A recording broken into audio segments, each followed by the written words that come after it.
အောင်မြင်ဖို့အတွက်ဆိုလို့ရှိရင်လုံးဝမရှိသင့်တဲ့အရာဒီဒေါသစိတ်ဖြစ်တယ်အဲ့လိုပြောရင်မိတ်ဆွေကစီးပွားရေးလုပ်ငန်းရှင်တယောက်ဆိုလို့ရှိရင်တော့ကျမတို့ဘာပြောမလဲဘာဆိုင်လို့လဲပြောလိုက်မယ်ပေါ့နော်တစ်ချိန်တည်းမှာပဲကျမတို့စီးပွားရေးလုပ်ငန်းတစ်ခုအောင်မြင်ဖို့အတွက်ဆိုလို့ရှိရင်ကျမတို့မြင်လိုက်တဲ့အရာတစ်ခုဒီနော် say marketing plan နော် strategy leadership skill management skill စသဖြင့်အပြင်က how to ဆိုတဲ့နည်းလမ်းတွေကိုပဲသွားပြီးတော့မှပြင်းပြင်းကြလိမ့်မယ်တစ်ချိန်တည်းမှာပဲစီးပွားရေးလုပ်ငန်းရှင်အများစုတည်လဲဒီလိုမျိုး how to ဆိုတဲ့နည်းလမ်းတွေအဲ့ skill တွေကိုပဲလိုက်ဖြည့်ကြလိမ့်မယ်အဲ့တော့ဒေါသစိတ်ရှိတဲ့အခါစီးပွားရေးလုပ်ငန်းတစ်ခုမှာဘယ်လိုမျိုးဆုံးရှုံးမှုတွေဖြစ်နိုင်လဲဆိုတာနံပါတ်1တစ်ချက်ဆုံးဖြတ်ချက်တွေမှားနိုင်တယ် business decision ပေါ့နော်စီးပွားရေးနဲ့ပတ်သက်တဲ့ဆုံးဖြတ်ချက်တစ်ခုချတော့မယ်ဆိုလို့ရှိရင်ကို့မှာဒေါသစိတ်ရှိနေတဲ့အခါ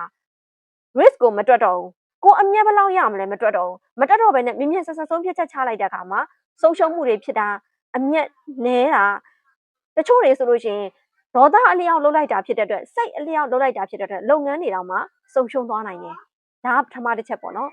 ်ဒုတိယတစ်ချက်ပြောမယ်ဆိုလို့ရှိရင်တော့ team relationship တွေပျက်စီးနိုင်တယ် team နဲ့ပတ်သက်တဲ့ relationship တွေဘယ်လိုမျိုးလဲဆိုလို့ရှိရင်တော့နော်ဒေါသကြီးတာကြောင့်မို့လို့ဒေါသကြီးတဲ့ leader တယောက်ကိုနော်ကိုနဲ့အတူတူလှုပ်နေတဲ့ဝန်ထမ်းတွေနဲ့ဟာ open communication မဖြစ်တော့ဘူး open communication မဖြစ်တဲ့အခါမှာ team moral တွေကြားတာကြောင့်မို့လို့နော်ဒီ team တစ်ခုကစစ်စစ်လုံးလုံးမဖြစ်တော့တာညီညီညွတ်ညွတ်မဖြစ်တော့တာဒီ team member တွေဒီ leader ကဒေါသကြီးတဲ့သူတယောက်ဆို team member တွေဒီအလုပ်ထဲမှာစိတ်မပါတာအလုပ်ကြိုးစားစေစိတ်မရှိတာတက်ကြွမရှိတာနောက်အလုပ်ပေါ်မှာဝစ်ကြည်တန်းကြည်လှုပ်လာတာအားဆိုင်ထုံးမှုတွေမလုပ်တော့အလုပ်ပေါ်မှာသူတို့ဒီအလုပ်ရှင်စိတ်ဓာတ်မရှိတော့အလုပ်သမားစိတ်ဓာတ်ပဲရှိတော့မှာအလုပ်တစ်ခုမှာအလုပ်ရှင်စိတ်ဓာတ်ရှိတဲ့ team member များမှသာနေကိုယ့်ရဲ့အလုပ်ကအောင်မြင်မှာဖြစ်တယ် open communication မရှိတဲ့အခါမှာသူတို့ဒီအလုပ်ရှင်စိတ်ဓာတ်ရှိမှာမဟုတ်တော့ဘူးနောက်တစ်ခုကအမျက်အစွန်းတွေเนาะအခွင့်အရေးတွေဒီဟာကြောင့်မို့လို့ဒီ team တွေအဆင်မပြေတာကြောင့်မို့လို့အမျက်အစွန်းတွေအခွင့်အရေးတွေဆုံးရှုံးနိုင်တယ်ကျမတို့ရဲ့ team member တွေကစိတ်ရုပ်မဟုတ်ဘူးเนาะနှလုံးသားနဲ့စိတ်နဲ့တိဆောက်ထားတဲ့လူတွေဖြစ်တဲ့အတွက်သူတို့ဒီ leader ဒီခံစားချက်ကောင်းမှသာလေဒီ team member တွေကလည်းခံစားချက်ကောင်းမှအားစိုက်ထုတ်တာစိတ်ပါတာစ조사ကျင်စိတ်ရှိတာတွေဖြစ်လာနိုင်တယ်နောက်တစ်ချက်ကတော့ဒီလိုမျိုး leader ဒေါသရှိနေမယ်ဆိုလို့ရှိရင်တော့ talent ရှိတဲ့ဝန်ထမ်းတွေကိုဆုံးရှုံးနိုင်တယ်စဉ်းစားကြည့်ပါမိတ်ဆွေဒီခုခေတ်အချိန်တွေမှာเนาะဝန်ထမ်းကောင်းဒီအရန်ရှားတာဖြစ်တယ်ဝန်ထမ်းကောင်းရှားတာဖြစ်တဲ့အတွက်ကိုယ့်စီကနေပြီးတော့မှဒီလို talent ရှိတဲ့ဝန်ထမ်းတွေ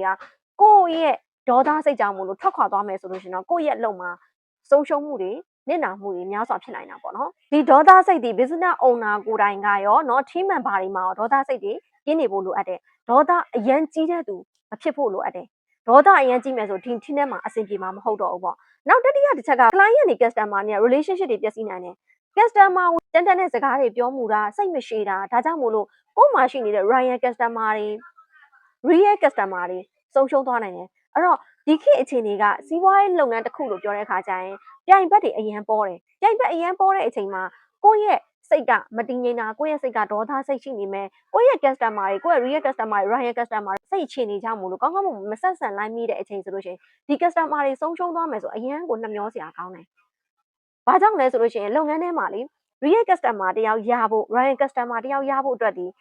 အချိန်ပေးပြီးတော့မှတိဆောက်ရတာဖြစ်တယ်။ချက်ချင်းရလာတာမဟုတ်ဘူးပေါ့နော်။အခုကတော့ complain ပေါ့ complain ကိုမထိန်နိုင်တာအဲ့တော့လုပ်ငန်းလို့ပြောတဲ့ခါကျရင်လုပ်ငန်းတသေးရနေပြီးတော့ကြီးကြီးထိလုပ်ငန်းတိုင်းမှာဒီ customer complain တွေရှိတယ် customer complain တွေရှိလာတဲ့အခါမှာကိုဒီနော်ဒေါသရှိနေမယ်သို့မဟုတ်ကိုယ့်ရဲ့ team member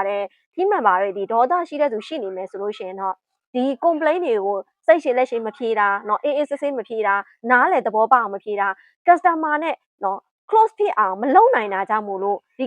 complain တွေအဆင်မပြေတာကြောင့်မို့လို့ကိုယ့်ရဲ့ brand ကိုထိခိုက်နိုင်တယ်ပျက်စီးနိုင်တယ်ပေါ့နော်အဲ့တော့မိတ်ဆွေစဉ်းစားကြည့်လိုက်လုပ်ငန်းတစ်ခု brand တစ်ခုရဖို့ဒီအကြာကြီးတည်ဆောက်ရတာဖြစ်တယ်ဒီချိန်ထဲမှာပဲပျက်စီးဖို့ကတော့အရန်ကိုလွယ်တယ်အဲ့တော့ပျက်စီးသွားတဲ့အချိန်မှာဒီလို customer complaint ကြောင့်ပျက်စီးသွားမယ်ဆိုလို့ရှင်တော့အရန်ကိုနှမျောစရာကောင်းတယ်ပေါ့နော်နောက်တစ်ခုကတော့ stress ပဲဖြစ်တယ်ဒေါသရှိမယ်ဆိုရင် stress ဖြစ်တယ် stress ကြောင့်မို့လို့ကိုယ့်ရဲ့ကျန်းမာရေးထိခိုက်နိုင်တယ်ကိုယ့်ရဲ့ကျန်းမာရေးထိခိုက်ပြီဆိုလို့ရှင်တော့အိတ်မပျော်တာနောက်သွေးပေါင်တွေတက်တာသွေးတိုးတာစသဖြင့်ဒါတွေဖြစ်လာနိုင်တယ်ဆိုတော့စိတ်ကျန်းမာမှတည်းခန္ဓာကိုယ်ကကျန်းမာမှာဖြစ်တယ်စိတ်မကျန်းမာဘူးဆိုလို့ရှိရင်ခန္ဓာကိုယ်ကလည်းကျန်းမာမှာမဟုတ်ဘူးအဲ့တော့ဒီဒေါသစိတ်ကြောင့်မို့လို့ stress တွေဖြစ်မယ်အိတ်မပျော်တာတွေရှိမယ်နောက်ဒီသွေးပေါင်တွေတက်တာတို့သွေးတိုးတာတို့စသဖြင့်ဒါတွေဖြစ်နေမယ်ဆိုရင်ကိုယ့်ရဲ့လုပ်ငန်းစွမ်းဆောင်ရည်တွေကျလာနိုင်တယ်လုပ်ငန်းစွမ်းဆောင်ရည်တွေကျလာနိုင်တဲ့အခါမှာလုပ်ငန်းစွမ်းဆောင်ရည်ကျတဲ့အခါမှာเนาะပြိုင်ဘက်တွေကိုကိုမရှင်နိုင်တာပြိုင်ဘက်တွေကကိုကိုကြောသွားတာစသဖြင့်ဒါတွေလည်းဖြစ်လာနိုင်တယ်လို့အလုပ်ဒီအရန်ကိုအကြောင်းမျိုးကြောင့်ဆုံးရှုံးမှုတွေဖြစ်လာနိုင်တယ်ပေါ့နော် နောက်နံပါတ်5အချက်ကတော့နော် strategic thinking လို့လည်းခေါ်တယ်အဲ့တော့ဒီ strategy လုပ်တယ်ဆိုတာလုပ်ငန်းတစ်ခုမှာကျွန်တော်တို့ strategy ချတယ်ဆိုတဲ့အခါကျလို့ရှိရင်လုပ်ငန်းတစ်ခုအောင်မြင်ဖို့ strategy ချတယ်ဆိုတဲ့အခါကျ long term strategy ကပို့ပြီးတော့မှကိုယ့်အလုပ်ကိုပို့အောင်မြင်စေတယ်ပေါ့ဆိုတော့ကို့မှာဒီလိုမျိုးတော့ဒေါသစိတ်တွေရှိနေတဲ့အခါကိုဒီ decision ချတဲ့အခါ strategy ချတဲ့အခါကြလို့ရှိရင်ကိုဒီတော့ long term မချဘဲနဲ့ short term ကိုလည်းချလိုက်မယ်ဆိုရင်ကိုယ့်ရဲ့လုပ်ငန်းကအောင်မြင်သလားမအောင်မြင်တာတိုးတက်သလားမတိုးတက်တာတွေလည်းဖြစ်လာနိုင်တယ်နောက်တစ်ခုက long term strategy ချဖို့အတွက်ကို့မှာဒီဒေါသစိတ်တွေရှိနေတယ် stress တွေများနေမယ်ဆိုတဲ့အခါကြလို့ရှိရင်เนาะ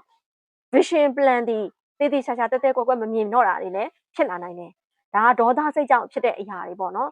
နောက်တစ်ချက်ကတော့ဒီလိုမျိုးကိုဒီဒေါသစိတ်ဒီအရင်ပြင်းထန်နေမယ်ဆိုလို့ရှိရင် leadership image တွေကြာနိုင်တယ်ကိုဒီလုပ်ငန်းရှင်တယောက်ဖြစ်နေတယ် business owner တယောက်ဖြစ်နေတယ်ဒီလုပ်ငန်းမှာဥဆောင်နေတဲ့သူတယောက်ဒီဒေါသကြီးနေတဲ့အခါကိုယ့်ရဲ့ image ကိုကြာလာနိုင်တယ်ဖြစ်တယ်ဘယ်လိုမျိုးချင်နေလဲဆိုစကားချင်းပြောတာတို့เนาะအပြုတ်မှုကြမ်းတမ်းသွားတာတို့အမှုအရာတွေအပြောအဆိုတွေအပြုတ်မှုတွေဒါတွေကြမ်းတမ်းသွားတဲ့အခါမှာကိုယ့်ရဲ့ image ကျလာတာကြောင့်မို့လို့ကိုယ့်ရဲ့ team member တွေကကိုယ်မလေးစားတာကိုနဲ့အတူတူအလုပ်တူတူလုပ်တဲ့တွဲလုပ်တဲ့သူတွေเนาะဒီပါတနာတွေကကိုယ်မလေးစားတော့တာကြောင့်မို့လို့ကိုယ့်ရဲ့လုပ်ငန်းတွေလည်းများစွာဆုံးရှုံးနိုင်တာဖြစ်တယ်ကိုယ်เนาะ respect မရှိတာကိုယ်ရှောင်သွားတာဒါမျိုးတွေလည်းဖြစ်လာနိုင်တာဖြစ်တယ်အဲ့တော့ business owner ဒီ business ကြီးเนาะကောင်းမွန်ဖို့အတွက်အောင်မြင်ဖို့အတွက်တိုးတက်ဖို့အတွက်ရလဒ်တွေကောင်းဖို့အတွက်တစ်နေ့တစ်နေ့မှာဒီနှစ်ထက်နောက်နှစ်အောင်မြင်ဖို့အတွက်ဆိုလို့ရှိရင် leadership เนาะဒီ business owner ကိုယ်တိုင်ရော team member ကိုယ်တိုင်ရောဒီဒေါသစိတ်တွေကင်းနေဖို့လိုအပ်တယ်အဲ့တော့မိတ်ဆွေကကိုယ်တိုင်ကဖြစ်စေကိုယ့်ရဲ့ team member တွေထဲမှာဖြစ်စေဒေါသစိတ်တွေရှိနေလို့เนาะကိုယ်မှာရှိနေတဲ့ဒီဒေါသစိတ်တွေကိုရှင်းကျင်တယ်ဆိုလို့ရှိရင်เนาะ hypnotherapy ကုထုံးနဲ့ရှင်းလို့ရပါတယ်ဘိုင်1ယူလို့ရသလိုမျိုး group training ကိုတော့၄လပိုင်း2021မှာရှိတယ်အများစုနဲ့တက်မယ်ဆိုလို့ရှိရင်အများကြီးရှိတာဖြစ်တဲ့အတွက်လည်း Messenger မှာတွားရောက်ပြီးတော့မှစုံစမ်းလို့ရတယ် hypnotherapy ကုထုံးဒီအချိန်2ရက်ထဲနဲ့ကိုယ်မှာရှိနေတဲ့ဒေါသတွေကိုဆွဲထုတ်လက်နဲ့ဆွဲထုတ်လိုက်သလိုပဲအရန်ကိုမြန်ဆန်တယ်အရန်ကိုเนาะရလက်ကောင်းတာဖြစ်တဲ့အတွက်စိတ်ဝင်စားရဲဆိုရင် Messenger မှာတွားရောက်ပြီးတော့မှအနံ့လို့ရပါတယ်ကျေးဇူးများတင်ပါတယ်ရှင်ဆုံးကျင်ပါတယ်เนาะဘုံမောတော့မိတ်ဆွေရဲ့အတွေးနဲ့ခံစားချက်တွေကိုကောင်းကောင်းပြောင်းလဲပေးနိုင်တဲ့ Master Hypnotist တယောက်ဖြစ်ပါတယ်